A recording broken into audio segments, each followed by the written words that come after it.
Ez dakit inoiz galdetu dizuten. Eta zu, nungo azea? Eta zu primera jakin zer esan behar dezun, erantzun duzula. Ni Tolosaldekoa. Ta batean jendea, Tolosa, txistorra, inauteriak, euskaldunak, eta mendia ez da. Ta, bueno, hoi bai, baina hoi turista bertsioa da. Asko ze gehiago da berez Tolosaldia. Eta bai, nik ere esango nuke, Tolosaldea asko ze gehiago dela. Baina ez da gehiago Googleen bidatuta National Geographiken ateatzen delako. Baizik eta guretzako, hemen bizi garenentzako oso berezia delako, gurea delako. Askotan lotzen dute Tolosaldea inauteriekin da, noski, inoiz bizi bazu bakizu zeba esate benen hori guztia, mozorroa, dantzak, karroza, txaranga, lagun arteak, parrandak eta barre algarak. Aste bat non dena baimenduta dagoela ematen duena, eta jende askatzen dela.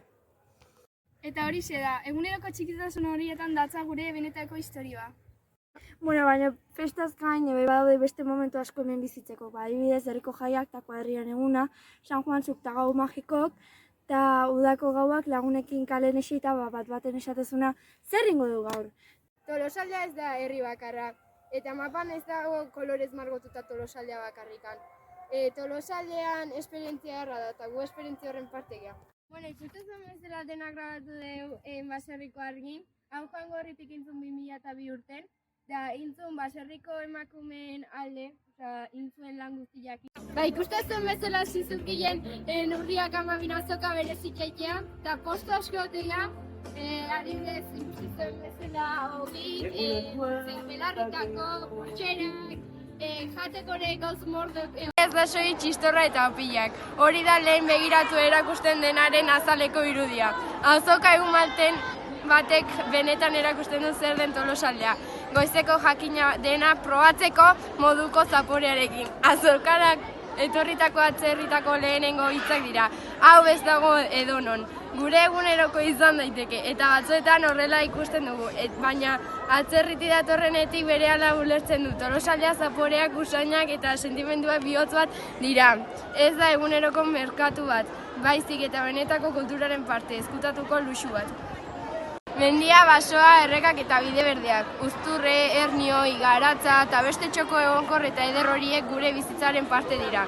Hemen mendiak ez dira baliabide hutsak. Hauek dira gu guztiok behar dugun luxuaren oinarri, sakonak.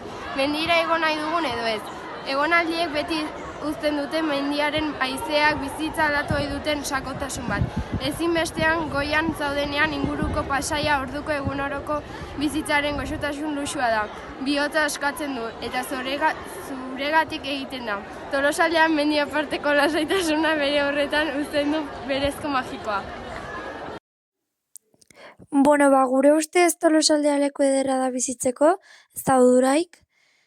Mendik, herri lasaiak, hiru euskalduna, baina gazte bat izan da askotan galdetzei gure buruari. Ze eskaintzen digu eskualde honek benetan guretzat? Zen baliabideen ditugu gure bizitza proiektu hemen egiteko? Egia da azken urteotan gauzak mugitzen ari dela, kultur eskaintza zabaltzen ari da, gaztentzako ekintzak antolatzen dira, eta herri askotan daude gaztelekuak edo gazteguneak. Tolosan adibidez, Topik, Leidor eta Kulturretxa bezalako gunea daude. Eta askotan programazio interesgarria eskaintzen dute.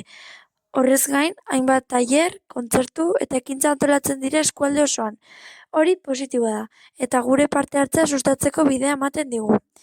Baina horrek ez esan nahi dena erraza denik. Adibidez, askotan baliabideak egoten dira, baina ez dira gure adinera, gustuetara edo egunerokotasunara egokitzen. Atzoetan ekintza zaharkituak edo formalegiak iruditzen zaizkigu. Guk gauza dinamikoagoak, parte hartzaileagoak eta gure erritmoari egokitutakoagoak nahi ditugu. Ez da berdin 10 urte izatea edo 19. Eta askotan eskaintza ez da horren arabera antolatzen. Mugikortasuna ere oztopo bat da.